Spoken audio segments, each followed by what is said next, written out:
Hello दोस्तों, welcome back to curious Sadiq for the daily dose of Indian football. तो सबसे पहले बात करते हैं इंडियन नेशनल टीम के head coach mister Manolo Marquez ने रिसेंटली टीओआई को एक इंटरव्यू दिया है एंड उसमें उन्होंने इंटरकॉन्टिनेंटल कप के लिए अपनी स्क्वाड सिलेक्शन, सुनील छेत्री का रिप्लेसमेंट एंड उनका ओवरऑल अप्रोच क्या रहने वाला है उसके रिगार्डिंग बातें रखी है। तो सबसे पहली चीज़ तो उन्होंने क्लियर कर दी है कि क्योंकि हमें कम प्रिपरेशन टाइम मिलने वाला है इंटरकॉन्टिनेंटल कप के लिए, तो we will go with the pragmatic approach. And I think ये एक सही थॉट प्रोसेस भी है, क्योंकि ऐसा नहीं होना चाहिए हमारे प्रीवियस कोच की तरह कि भाई हमको अगर रिजल्ट नहीं मिले तो आप बहाना बना दो कि भाई हमें प्रिपरेशन टाइम नहीं मिला था। आपको सिचुएशन को अडॉप्ट करना पड़ेगा एंड नेशनल टीम की जॉब किसी भी कोच के लिए ईजी नहीं होती। इस तरह के सिचुएशन आपको फेस करने ही पड़ेंगे एंड उसमें आपको सोल्यूशन निकालना है। So that's a good thing.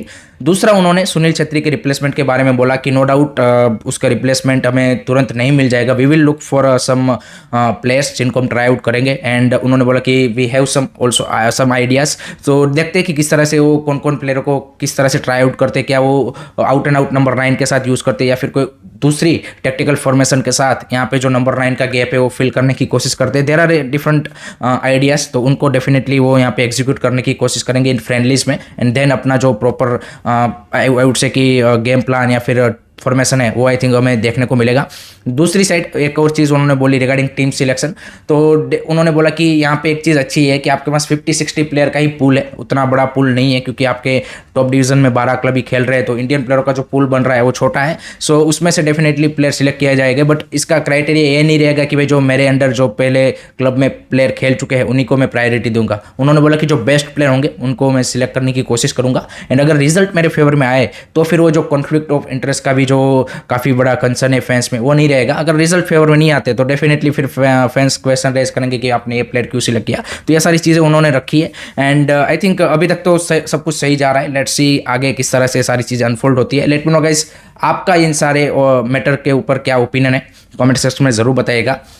उसके बाद बात करते हैं कोलकाता फुटबॉल फैंस ने संडे को आउटसाइड सोल्ट लेक स्टेडियम के बाहर जो चीज़ करके दिखाई वो करेजियस, कमेंडेबल एंड तारीफ के काबिल है गाइस, क्योंकि कभी किसी ने नहीं सोचा होगा कि Mohun Bagan, East Bengal and Mohammedan SC के फैंस किसी एक चीज़ के लिए साथ में चैंस लगा सकते हैं। एटलीस्ट इन दी स्टेडियम के अंदर तो ये कभी पॉसिबल नहीं था, लेकिन आउटसाइड स्टेडियम उन्होंने करके दिखाया and that's the great thing to see. And जिस तरह से उन्होंने रेफिक टीम के सपोर्ट में and also for the Kolkata derby को कैंसिल करने के लिए जो प्रोटेस्ट किया, आई थिंक वो काफ़ी ज़्यादा ज़रूरी चीज़ थी, क्योंकि एज अ फैन आपकी रिस्पॉन्सिबिलिटी सिर्फ इतनी नहीं है कि आप अपनी टीम को सिर्फ ऑन फील्ड सपोर्ट करो, क्योंकि ये आपकी सोसाइटी का एक इशू था एंड जो आपके अराउंड हुआ था, तो उसको भी आपको अपना जो सपोर्ट है वो दिखाना ज़रूरी है। वहाँ पे सिर्फ आप ये नहीं बोल सकते कि हम तो अपनी टीम को ही सपोर्ट करेंगे। तो that's a great thing to C.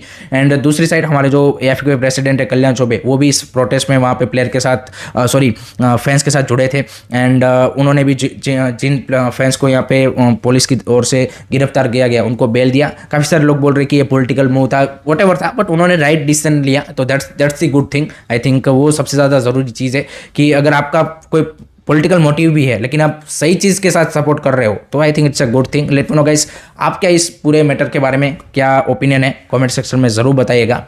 Next बात करते हैं इंडिया अंडर 20 के बारे में, जिन्होंने कल अपने साफ अंडर 20 चैंपियनशिप का आगाज़ किया। पहले ही मैच में उन्होंने भूटान को 1-0 से हरा दिया एंड मुनीरुल मोल्ला का 37वें मिनट पे वो गोल आया। उन्होंने भी वो रेप विक्टिम के सपोर्ट में यहाँ पे अपना जो सेलिब्रेशन है वो शोकेस किया, तो that's a great thing to see. But unfortunately जिस तरह से हमारी टीम खेली, चाहे विन भले ही हमने हासिल किया, जिस तरह से उन्होंने फुटबॉल खेली वो काफ़ी ज़्यादा डिसअपॉइंटिंग थी एंड वही सबसे बड़ा फियर था कि जिस तरह की अपॉइंटमेंट कोचेस की हो रही है, ये मतलब मीडियोकर अपॉइंटमेंट हो रही है एंड उसके चलते आपको रिजल्ट ऐसे देखने को मिलते हैं। भूटान मैच हार गई लेकिन उन्होंने प्रोग्रेस दिखाया है कंपेरेटिवली। अगर आप उनकी प्रीवियस भूटान की अगर टीमें देखें और इस टीम ने जिस तरह से परफॉर्मेंस दी, काफ़ी ज़्यादा एंथुजियाज्म उनमें देखने को मिल रहा था।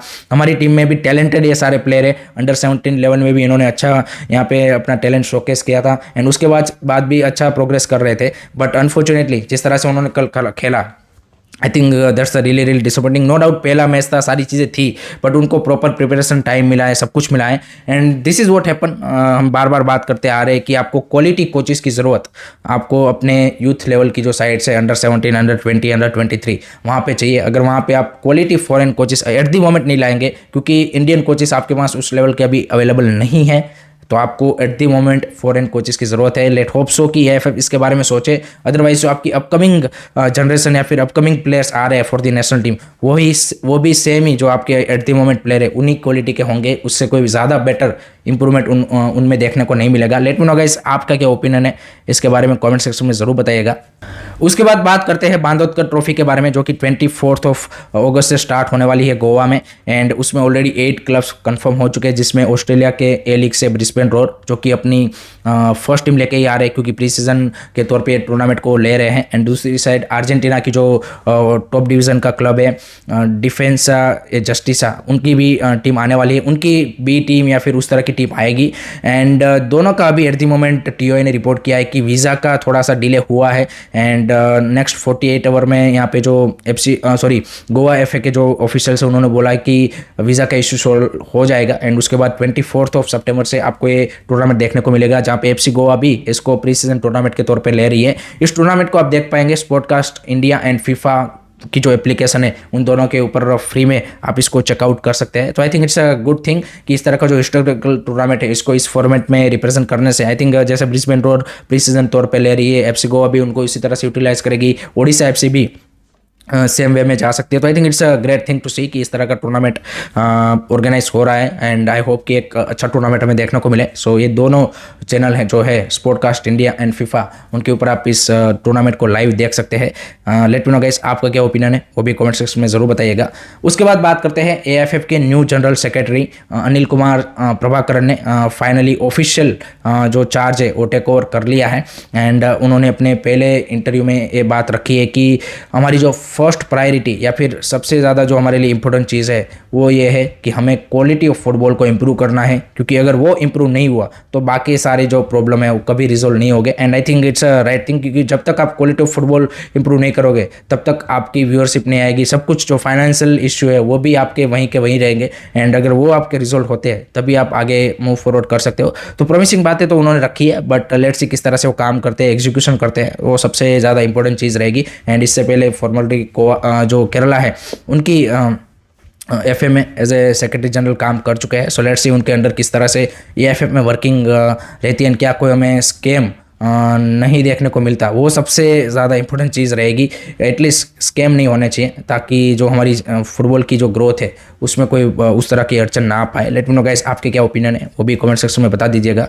उसके बाद एफसी गोवा ने ऑफिशियली अपनी जो फर्स्ट टीम की जर्सी है फॉर दिस सीजन वो अनाउंस एंड रिवील कर दी है, and it's looking really really nice. 6x6 उनके किट पार्टनर है एंड काफ़ी अच्छी दिख रही है। उसी के साथ उन्होंने एक स्निधि डेक्कन के साथ प्री सीजन फ्रेंडली भी खेला, जहाँ पे 2-0 से उन्होंने उस मैच को जीत लिया। संदेश जिंगान ने जब टीम अनवील की गई तब वहाँ पे बोला कि मैं फैंस को बोलना चाहूँगा कि नेक्स्ट 6-7 मंथ में जब फिर से हम मिलेंगे तब definitely we will come with the trophy. So वो उन्होंने कॉन्फिडेंस अपने फैंस को दिखाया है कि इस बार डेफिनेटली टीम यहाँ पे ISL में सक्सीड होती हुई देखने को मिलेगी। So that's a great thing to see. Let me know guys आप इस जर्सी को कितना रेट करोगे? I would give this jersey 8 out of 10। आपका क्या रेटिंग है कमेंट सेक्शन में जरूर बताइएगा।